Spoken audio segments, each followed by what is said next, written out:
Hey everybody, welcome back to my channel. My name is Zara and today I am going to be doing a video talking about books that don't realise their full potential until later on in the series.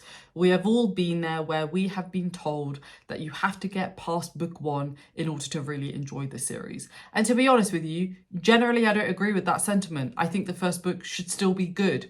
But with these series, I promise you that the first books are generally good, but it's really later on in the series where you realise the magic. Every single one of these series, I personally think, has a good first book, but really it's book two and book three that really develop the worlds in a way that makes them feel unforgettable. So today I want to share 5 series with you that you should never judge by the first book. Each one is definitely worth sticking with. And you'll notice in this video that I'm also talking about a series that I read a couple of years ago.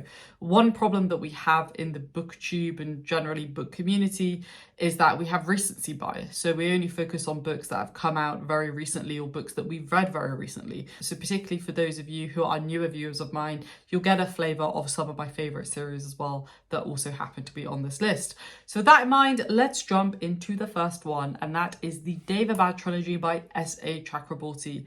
I absolutely love this series. It's one of my favourite series of all time. And City of Brass, the first book, dazzles with its setting, which is a city steeped in Middle Eastern myth, jinn courts, and simmering politics. But that first book is very much about introductions. It's about setting the scene, it's about setting the world, the factions, and the magic system. It is a deeply political series, but you only really get that in books 2 and 3, and the characters can feel like they're still finding their place. What makes this series really special is how much it really grows. In Kingdom of Copper, the second book, the stakes completely explode. It is one of my favourite books of all time. Just that one book, because of how it develops everything in this world. We see how fragile power becomes, how every single decision echoes throughout a city that is divided by blood and faith.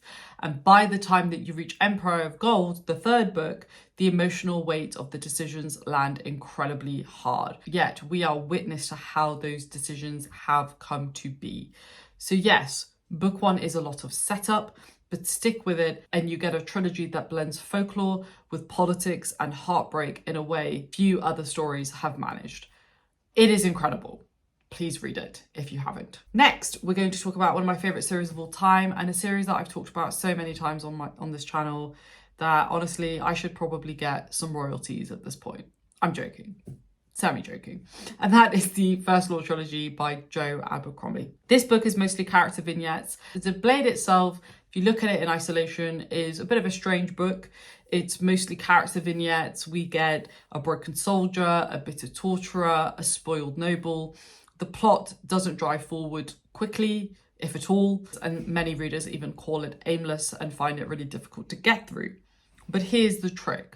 Abercrombie is playing the long game. Those seemingly small introductions are the foundations for one of fantasy's best explorations of morality and power. By before they are hanged and the last argument of kings, we are seeing how these flawed people clash in a very uncaring and unforgiving world. The second book in particular is one of my favourite fantasy books of all time.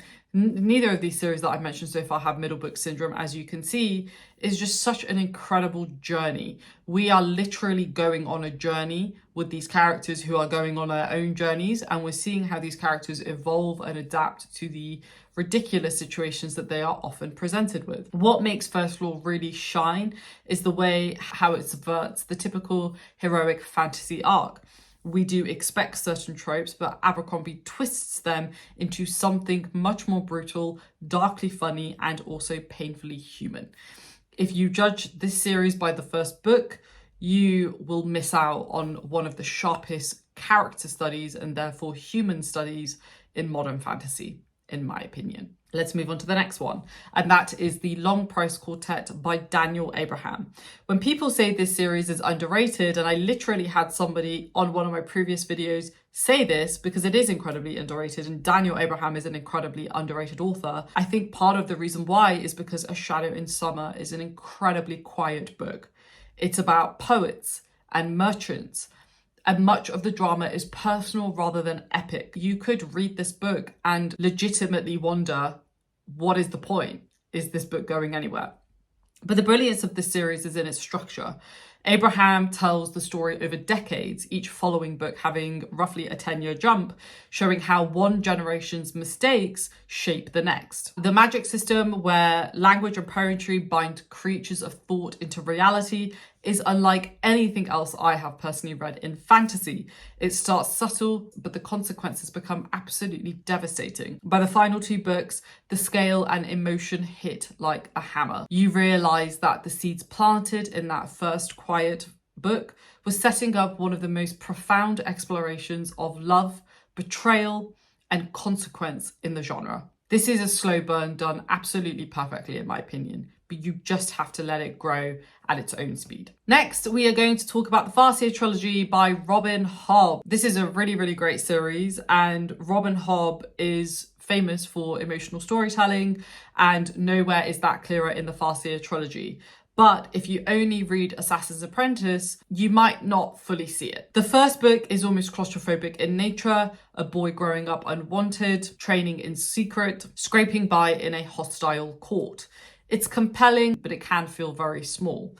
As the trilogy unfolds, Fitz's own world widens, and therefore the reader's world widens. His bonds with characters like the Fool and his wolf companion grow deeper, and the political stakes around him sharpen. He himself becomes sharper as well. Hobb's real gift, in my opinion, at least so far from what I've seen, is making you care so much about these relationships that when tragedy and triumph come, they hit you like few other books can. By Assassin's Quest, the final book in the series, what started as a simple coming-of-age story has turned into an emotionally devastating epic. Hobb takes her time, but the payoff is enormous. You'll never ever forget these characters when you go through this journey with them. They stick with you, and they are people that you look forward to returning to later on in her broader world. And then the final series that I'm going to rave about in this video is the Prince of Nothing trilogy by R. Scott Baker. This series is known for being incredibly difficult, and I definitely think that most applies to the first book, The Darkness That Comes Before.